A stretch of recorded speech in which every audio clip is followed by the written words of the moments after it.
మరి ఎప్పటికప్పుడు చెక్కులు ప్రభుత్వం కూడా ఎప్పటికప్పుడు అందిస్తున్నారు. మరి మేము కూడా ఇక్కడ ఏవి పెండింగ్ పెట్టుకోకుండా వెంటనే మేము కూడా పంపిస్తున్నాము.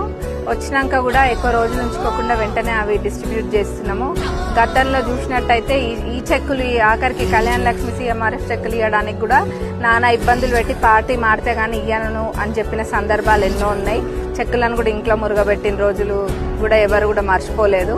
ఇప్పుడు మన ప్రజాప్రభుత్వంలో ఎక్కడ అట్లాంటి అన్యాయాలు జరగకుండా ఎవరి దగ్గర ఏమి తీసుకోకుండా ఎవరి చెక్కులు వాళ్ళకి ఇవ్వడం జరుగుతుంది. ఇదే కాదు, ఏ ప్రభుత్వ పథకాలైనా కానీ మొహం చూసి బొట్టు పెట్టనమ్మా అన్నట్టు కాకుండా అర్హులైన వాళ్ళకి ప్రభుత్వ పథకాలన్నీ కూడా అందే విధంగా ఈ ప్రజాప్రభుత్వంలో చేయడం జరుగుతుంది. ఎందుకంటే మన గౌరవ ముఖ్యమంత్రి గారికి, మన మంత్రులకి, మన ప్రభుత్వానికి ఒక సంకల్పం ఉంది.